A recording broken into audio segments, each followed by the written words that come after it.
दुनिया में कुछ लोग इतने नकारात्मक और संदेही भी होते हैं जिन्हें समझाना या बदलना असंभव सा लगता है, जिसका खामियाजा भी कभी कभी इन्हें भुगतना पड़ता है।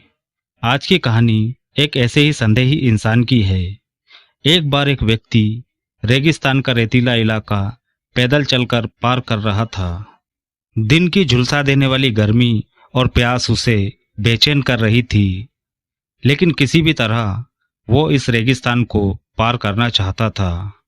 वह चल ही रहा था कि उसकी नज़र दूर से आते एक बूढ़े भिखारी पर पड़ी, जो उसी की तरफ लाठी के सहारे चलता हुआ आ रहा था। जब वह पास आया तो पता चला कि वह भिखारी अंधा था। तो इस आंख वाले व्यक्ति ने अंधे भिखारी से पूछा, बाबा, आप इस सुनसान रेगिस्तान में क्या कर रहे हो?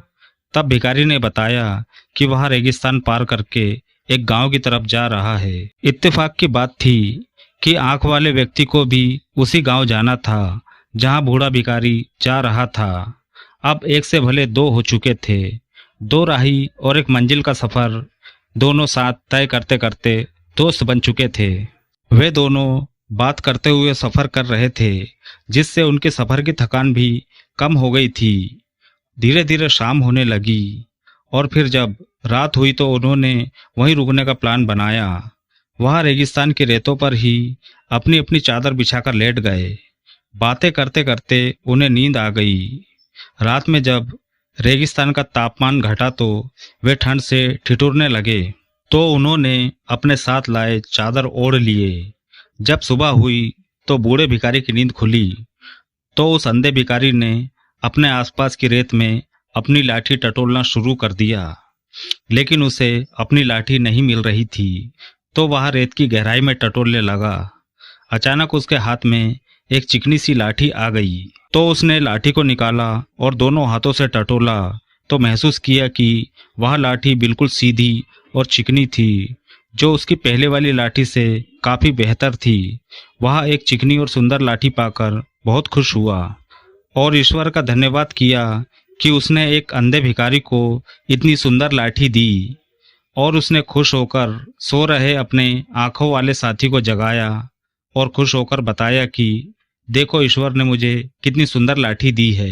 आंख वाला व्यक्ति लाठी देखकर डर गया और जोर से चिल्लाते हुए भिखारी से बोला, जल्दी फेंक दो उसे, वह लाठी नहीं बल्कि ठंड से अकड़ चुका एक सांप है। इस बात से भिखारी को गुस्सा आ गया और उसने कहा, तुम आंखों से देख सकते हो और मैं अंधा हूँ, तो इसका मतलब ये नहीं कि तुम मुझे बेवकूफ़ बना लोगे। मुझे पता है कि इस सुंदर लाठी को देखकर तुम्हारी नीयत खराब हो गई है। तुम इस लाठी को हथियाना चाहते हो, इसलिए मुझे डराकर लाठी छोड़ने का कह रहे हो। दरअसल वह लाठी नहीं, सचमुच रात के ठंडे तापमान से अकड़ चुका सांप था। आंखों वाले ने अंधे भिखारी को बहुत समझाने की कोशिश की। उसके हाथ से सांप को छीनकर फेंकना भी चाहा, लेकिन भिखारी छोड़ने के लिए तैयार नहीं था। आखिर आंखों वाला उस अंधे को समझा ना सका। आखिरी में अंधे ने कहा कि तुम बेईमान आदमी हो, जो मुझ अंधे गरीब की लाठी छीनना चाहते हो। अब मैं तुम्हारे साथ नहीं चल सकता। यह कहकर भिखारी उस आंख वाले को छोड़कर आगे की यात्रा पर निकल गया। आंख वाला उसे असहाय सा खड़ा देखता रह गया। अंधा अपनी नई चिकनी लाठी के सहारे आगे बढ़ रहा था। कुछ देर बाद जब सूरज चढ़ने लगा और गर्मी बढ़ी तो इसका असर अकड़े हुए सांप पर हुआ। गर्मी पाकर सांप का शरीर हरकत करने लगा।